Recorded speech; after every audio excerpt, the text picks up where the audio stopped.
Now, during the Prohibition in the 1920s, Capone quickly became public enemy number one. Because the mafia was killing people, and he was getting them off.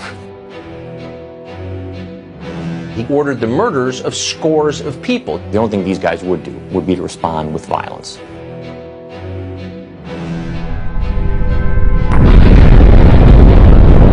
His name was Easy Eddie. He was such a good lawyer that no matter what charges they had on Al Capone or his people, they couldn't put any of them in jail. He was so valuable that the mafia gave him enormous amounts of money, the best of cars, the best of everything. And he had a son. But Easy Eddie was thinking, I've given my son everything. Everything money could buy. But there's one thing I haven't given my son. An example of a father that he could be proud of. And Easy Eddie came to the conclusion, the only way I could give my son a father with a legacy of a good name is I have to help the government put the mafia in prison. He testified. And many of the biggest people in the mafia were put in prison. He knew full well that he would be killed for doing this. And one day he was riding in his car and another car came by and several people with machine guns filled his body with bullets and he laid on the street dead. He paid a very high price to give his son a father who he could be proud of.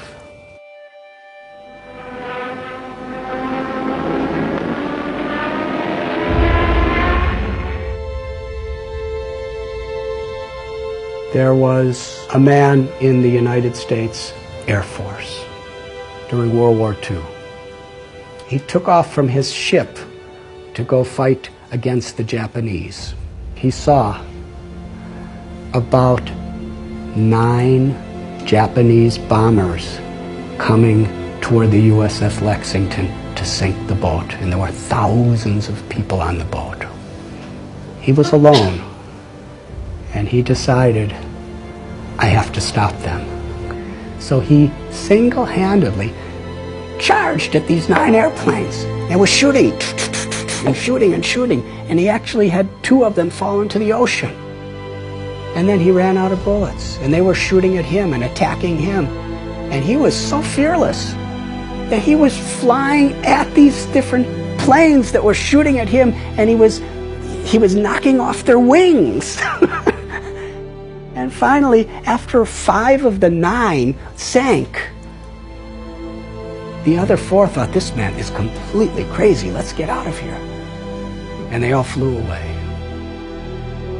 He was the first person in the U.S. Air Force in World War II to get the U.S.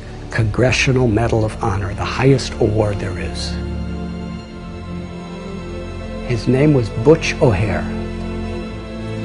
And the airport in Chicago, O'Hare Airport, is named after him. He's considered one of the greatest heroes of American history because he was willing to sacrifice his own life for the higher cause of others. What makes this story so interesting is Butch O'Hare was the son of Easy Eddie. What are we giving our children? I've seen people work so hard for money, give it to their children, and then their children fight as enemies to see who gets it.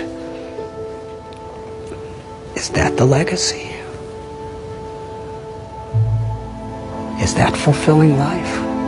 Is that what we want to leave to the world? Our values, our character, the grace and the compassion, the love that flows through us is the greatest contribution we could make to our own life, to our families, and to the world. And when we have those values, and we work and we build that foundation, then we could have a wonderful, fulfilling, meaningful life beyond birth, beyond death. And we could leave that as a legacy for the world.